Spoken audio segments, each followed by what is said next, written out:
Alright, so this next video is going to give you some more tools to kind of just throw in your toolbox, as I like to say. There's going to be certain times where maybe we don't have the time to scan all of the ports on, say that we don't know, so that we just come into the network. Well, how do we know what hosts are up? How do we know what computers are on the network? So we've done some Nmap, we've done some ZenMap, and those do a pretty good job. We can scan all ranges. We know for 192.168.1. Say from all the way from 0 to 255. And that does a great job, but that's also going to scan ports. And so that process can take quite a while. And so we can actually try and be a little bit more precise in how we do this. There's some commands I'm going to show you that's actually outside of Metasploit, but I think that they're so valuable that you will need to know them. And so we're going to jump out of Metasploit just for a second, and I'm going to open up a different terminal.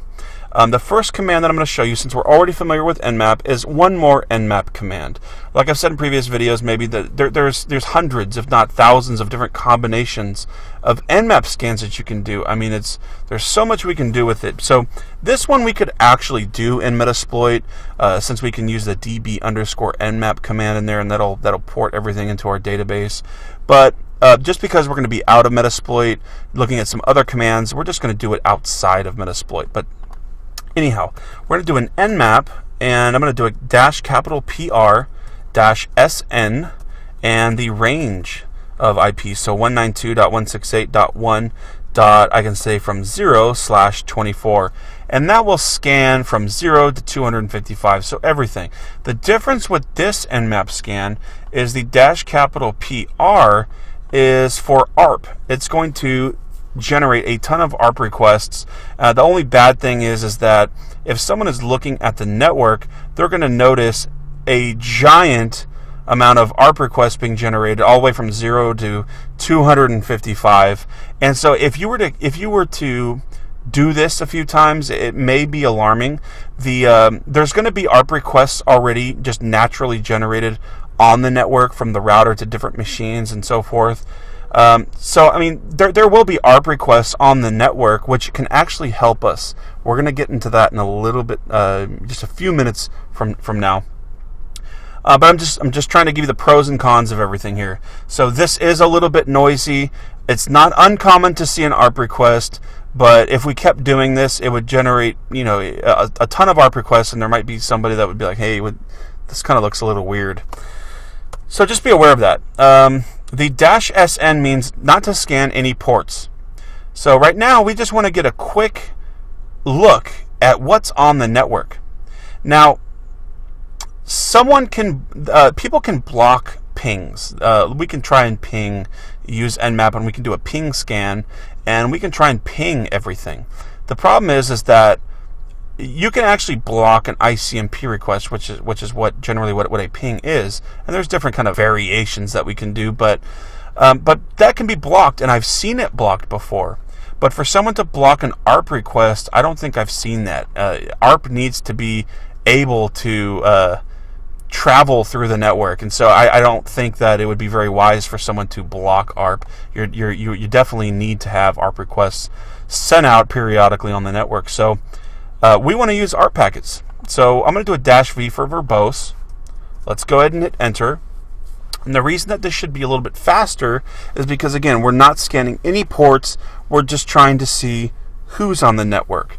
And we're going to go ahead and take a look at something really quick when this is done here. Let's go ahead and grab another terminal. And I'm going to launch Wireshark by just typing in Wireshark. Now, just say OK to the error. It tells us that running as root is dangerous. I'm just going to say OK, and I'm going to go ahead and minimize Wireshark, and then minimize the terminal that you opened up Wireshark with. Because we launched a program inside of a terminal, if we close the terminal, it's going to close the program. So don't close the terminal, just minimize it. And let's take a look at what's happened here with our scan. So we can see that at the very end, 256 IP addresses. There's 256 because it counted 0 as 1. So that's why it's 256. And it says that 3 hosts are up, and we scanned in 30 seconds. So let's scroll up and we can see all the hosts that are down. This means that they're not currently on the network. We didn't get any response back. Let's go for the ones that are up, and there we go. It responds with MAC address, and we're going to look at that in Wireshark here in just a second. So Nmaps, we can see that there's 192.168.1.110 is up, and here's the MAC address for that. We can see that 106 is up. There's the MAC address for that. And there's nothing. You'll notice a jump, like it jumps from 100 to 102, and that's because I'm on 101. So scroll up, nothing else there, but definitely in 30 seconds we were able to cycle through 255 all the way from 0 to 255, and we were able to get a list of IP addresses that are on the network. So pretty cool. We're going to go into some other ways to do this as well. That's just one of them. Now we can take these IPs and manually plug them into Metasploit. We can do our hosts and then just add them in.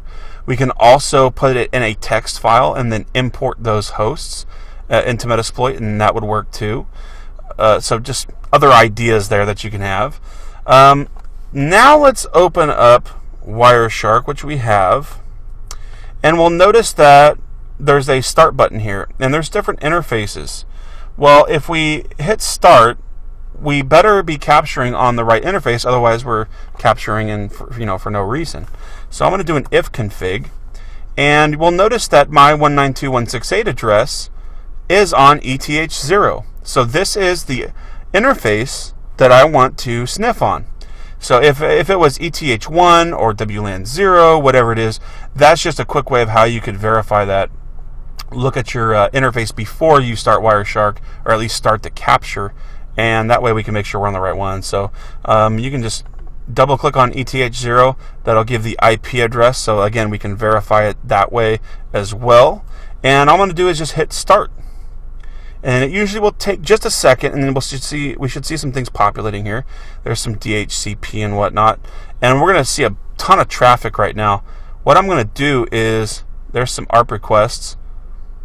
Who has 192.168.1.1? Tell 192.168.1.110. That's another computer that's on the network.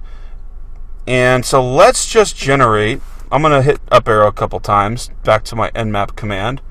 Now let's do that and see what's happening in Wireshark. And check that out. It's just flooding the network with ARP requests. And you'll see it says, who has 192.168.1.1? And it says tell 192.168.1.101. So it's telling me I'm 101.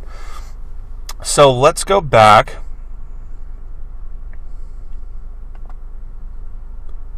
We can see that it's almost done. That's how quick it is. There we go. And then there again, 3 hosts up, scanned in 28 seconds this time. So that's just kind of what it looks like. If you were monitoring the network, you would see a big old flood of ARP requests, which may be alarming. But it was effective for us. And how many people are going to be watching in Wireshark? If you're just, if your target is just, just a regular computer user, not at a business, not at a company, most likely they're not in Wireshark looking at what's going on. But again, another possibility. I'm going to just exit this out. I'm going to stop and quit without saving. We don't need to save that. And let's move on. I know we've already spent a little bit of time with that, but let's move on to some other commands that we can use. I really like NetDiscover. NetDiscover is a tool not only for like us, hackers to use, but it's also great for administrative tools, people that are wanting to monitor the network. And there's a lot of people that I know actually that have this NetDiscover command running as a script like in the background, kind of like off to the side, so that in case anybody did come in on the network, it would automatically pop up. So we can actively see when people are popping up on the network. Maybe when we scanned the network the first time, okay, that's nice. Are we going to just sit here and keep scanning and scanning and scanning and scanning? Or how do we know when another computer comes on the network? So this is a great way to actively monitor that. So it's going to be a NetDiscover command, and it's going to be a -R, and this is for ARP. We're going to basically do the same thing that we did with the nmap command. We're going to flood the network with ARP packets, and we're going to also do a passive mode, a kind of like a stealth mode, so that we're not having to flood the network with packets. And we're going to do that after this one. So 192.168.1.0/24. Same thing with Nmap. We're going to put in the range. So netdiscover-r, that's for ARP requests, and 192.168.1.0, whatever your range is, that's what you would want to put in there. And hit enter. And if we open up Wireshark, we would see the same thing. And immediately, almost immediately, we capture, it's still capturing ARP requests there. But we can see that 106 is up on the network and 110 is on the network. So those are our two active machines that are on the same network we have. And we were able to do that in just a matter of seconds. So that's pretty cool. That is a quick way to get that. Control C, if I hold down Control, press C, that will cancel our current operation.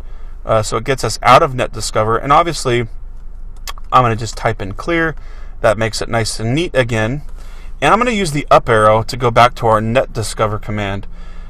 This time, I'm going to add a -P for passive. And this will take more time.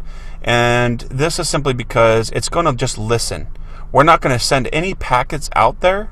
We're just going to listen. So when an ARP request comes across, we'll be able to intercept that and pick up the IP address and MAC address. That way, of course, since we're not initiating it, it may take a little bit longer.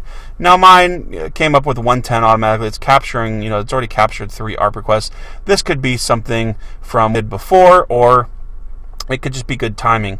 Like I said, there's naturally going to be communication between the router and different machines on the network, and so these ARP requests will be generated every couple minutes or whatever it is, whatever the time interval is. So if we waited long enough, we should see that 106 computer pop up. So that is the way. You can see up here it says passive. This is a way that we will just sit here and listen. Now, if anything new comes on, if anything at all comes on the network, it's going to automatically pop up. So let's say that the ARP request, the router is sending out ARP requests every 2 minutes. So we can wait every 2 minutes. But if someone joins the network right now, an ARP is going to be generated, and therefore it would pop up immediately, so we can immediately see what's coming on the network in real time. So that's pretty awesome. I'm going to go ahead and hit Control C, and that's that. Now, that's about what I wanted to cover in this video. Of course, there's probably a combination of hundreds or even thousands of different types of scans that we can do. But that's really all I wanted to show you in this video. So we're able to try and quickly gather as much information, not as much information, but what IP addresses are out there without doing the actual port scans.